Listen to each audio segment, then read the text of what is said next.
Hello everybody, welcome back to C&S Corvettes in beautiful sunny Sarasota, Florida. It's your Corvette buddy Lyle here to talk to you about more interesting, exciting, and hopefully helpful Corvette stuff.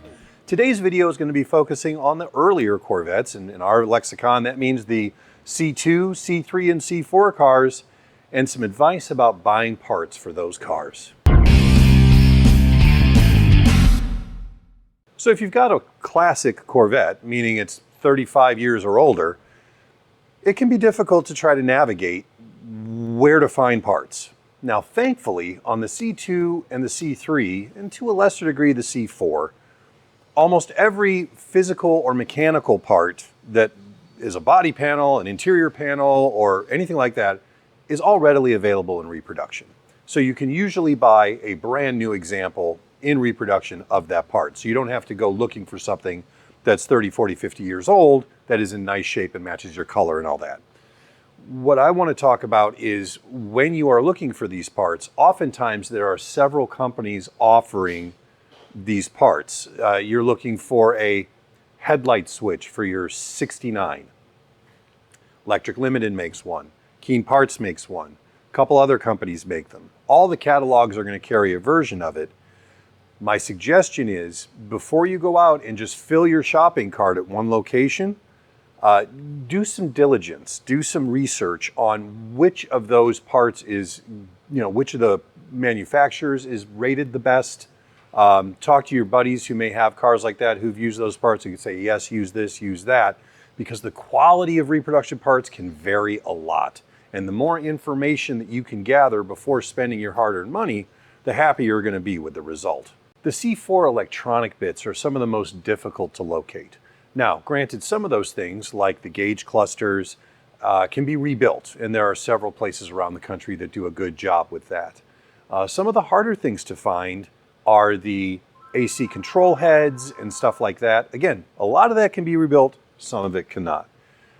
When it comes to having to replace those or components of those things, that's where you really want to call someplace that you trust. Someplace like us that deals in a lot of used parts and has for, 5 decades. There's a couple other parts places around the country that are good. And if we don't have something, I will happily, forward that information on to you. Try this guy, try that guy if I don't have it. But you definitely want to buy that type of thing, specifically for electronics, from someone you trust. Used parts are also plentiful for the C2, C3, C4 cars, but we need to clarify some things when we're talking used parts, okay? Used parts are never perfect, ever. They're as old as your car, and they've been, at least at some point in their life, installed on somebody else's car. So they may be perfectly functional. They're not going to have any cracks. They're not going to have any breaks. They're not going to have any totally problematic issues, but you have to be really realistic about what you're getting when you buy used parts. Beyond that, that's about all you can guarantee with a used part, because it's not going to, especially if you're buying used body panels, I promise you on 1,000% that a used body panel, even in the correct color, even in the correct year for your car, is not going to match your car. I promise. So don't let anybody tell you that it's going to. Millennium Yellow had 14 different tint codes from the factory. And depending on the day it was painted, the humidity that day, what UV exposure it's had over the last 25 years, Millennium Yellow may not look anything like Millennium Yellow. So be forewarned, when you buy panels for condition and plan on repainting. When you're shopping for used parts, you can do some things that will make it easier on the people you're trying to buy parts from to get you the right thing the first time. If you have access to a GM part number, many of the original GM parts have that 8-digit number, or in the older cars, 6 or 7-digit number on the back. Obviously reference that. But in today's day and age, in the digital age, the best thing to do is, if you've got that part in your hand, and you're like, man, I don't know if I can find a part number, but I know this is what I need. Take out your cell phone, take a picture of it, and then text it or email it to a parts supplier like us. And then that solves so many problems, because you're not trying to explain something and me trying to understand it, because we might not speak the same language mechanically. So pictures solve 1,000 problems. They're worth 1,000 words, but they solve 1,000 problems. That is the number one thing you can do to make sure you're getting what you want at the price you want it at and know the quality you're getting. There's reproduction parts, there's used parts, and then there's what we call NOS parts. NOS parts, NOS stands for new old stock.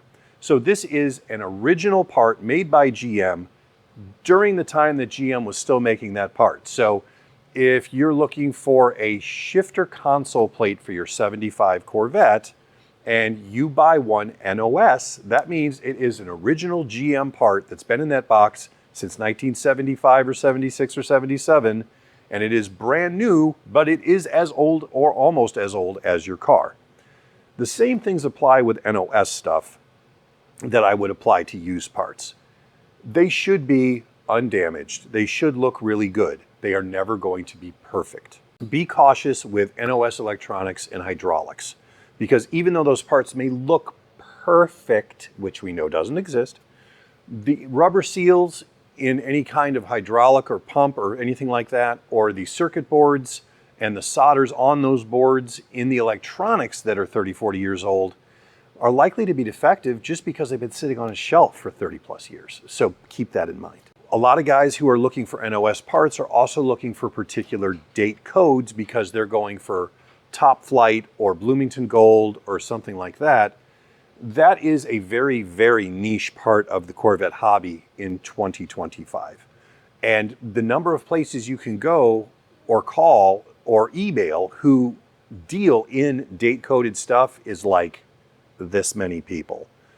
Normally because it's not, from my perspective, if you call me for date codes, I'm just going to say I don't have it because it's not worth my time to go spend an hour at $165 an hour to go dig through a bin and find 20 of those things and not have the date code and report back, because I know most likely I'm not going to have it because it's so specific. So if you are hunting date codes, you're going to be better off going to Corvettes at Carlisle or one of those other big swap meets. That's the kind of place you have to go and just be prepared, know what you're looking for, and prepared to dig through a bunch of bins. And then finally, pricing. On any of these, NOS, used, anything, scarcity and the value or rarity of the car that this part goes to is going to play a large part in how expensive that part is. A good example of that, 1963 Coupe, split window. The stainless trim that goes around the two rear back glasses. That is available in reproduction, and it is stupid expensive. That's stupid with two O's, and that's nuts. NOS stuff would add a zero. It's going to be even crazier. But that's because those cars are bringing such strong money. So you can't expect, oh, it's just this tiny piece of trim, man. Yeah, but it goes on your $160,000 car and nobody makes it in the aftermarket. And if you need it, this is the price. That's, supply and demand, tiny supply, high demand, high price. So be forewarned and keep that in mind. Pretty much that's it when it comes to buying older Corvette parts. If you guys have other examples or other recommendations for people who read the comments on things you might recommend, feel free to put them down there. I'd be interested to see them. I hope you find this helpful, and I hope it clarifies something for you guys as you start your parts hunt. Thanks so much for watching. We'll talk to you again soon.